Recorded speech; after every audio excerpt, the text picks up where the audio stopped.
कृषी मंत्री Manikrao Kokate सभागृहातच rummy खेळतानाचा video समोर। आमदार रोहित पवारांकडून कोकाटे रमी खेळत असतानाचा व्हिडिओ ट्विट। मी कोणताही गेम खेळत नव्हतो, मोबाईलवर आलेली जाहिरात स्किप करत होतो, तेवढाच व्हिडिओ रेकॉर्ड झाला। विरोधकांकडून होणाऱ्या आरोपांवर कोकाटेंचं स्पष्टीकरण।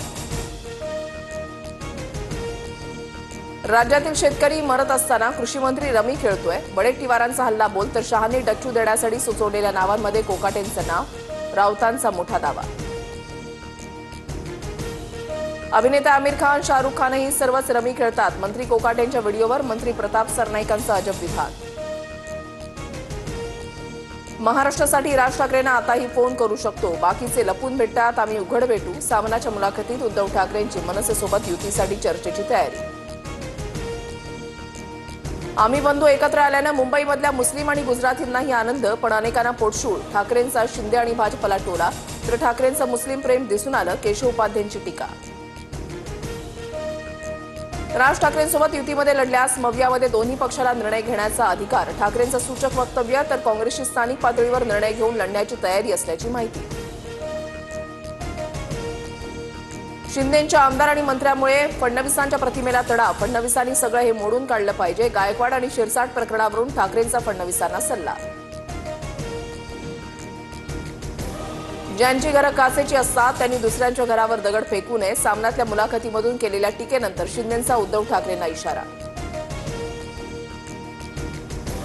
ऑपरेशन सिंदूरमध्ये सैन्याचे पाय का ओढले, अमेरिकेचे राष्ट्राध्यक्ष ट्रम्पनी युद्ध थांबवलं का, पंतप्रधान मोदींना उद्धव ठाकरेंचा सवाल।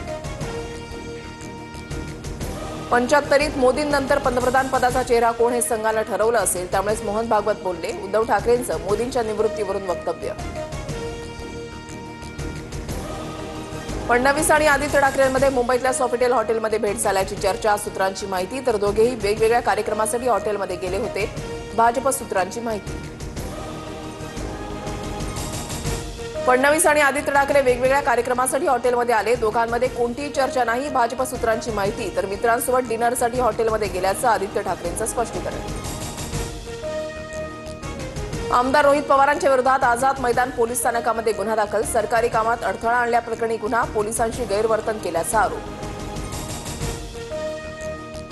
वैर माझ्याशी होतं तर बदनामी बीडची का केली, धनंजय मुंडेंचा सवाल, तर 200 दिवस न बोलता काढल्याचंही विधान।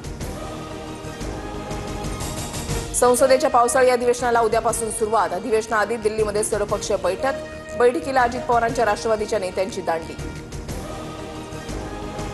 छत्रपती संभाजीनगरच्या पाथरीमध्ये 3 मुलांना अचानक लुळेपणा आल्यानं खळबळ, 3ही मुलांवर हेडगेवार रुग्णालयामध्ये उपचार सुरू। मध्य रेल्वेची वाहतूक 10 तासानंतर सुरळीत सुरू, देवळाली ते नाशिक दरम्यान ओव्हरहेड वायर तुटल्यानं वाहतूक होती विस्कळीत। राज्य सरकारी कार्यालयांच्या वेळा वेगवेगळ्या ठेवता येतील का, याबाबत चाचपणी, मुख्य सचिवांच्या अध्यक्षतेखाली समिती, लोकल रेल्वे प्रवाशांची गर्दी कमी करण्याचे प्रयत्न। मराठवाड्यामधील शेतकऱ्यांवर दुबार पेरणीचं संकट, पावसानं दीड महिन्यापासून दडी मारल्यामुळे बळीराजा अडचणीत, मराठवाड्यामध्ये 94% पेरण्या पूर्ण। जेएनयू विद्यापीठामध्ये मराठी भाषा अध्यासन केंद्र सुरू होणार, मुख्यमंत्री फडणवीसांच्या हस्ते 24 जुलैला उद्घाटन होणार। गटारी अमावस्या आधी खवय्यांचा नॉनव्हेजवर ताव, मटण आणि चिकन शॉपवर नॉनव्हेज प्रेमींची गर्दी, कोल्हापुरात मटणाचे दर 700 रुपये किलोवर। पावसामुळे कोकणामध्ये धबधबे प्रवाहित, रत्नागिरीमधला पानवल तर सिंधुदुर्गमधील सावडाव धबधब्याजवळ पर्यटकांची गर्दी, फेसाळणारे धबधबे पर्यटकांसाठी आकर्षण।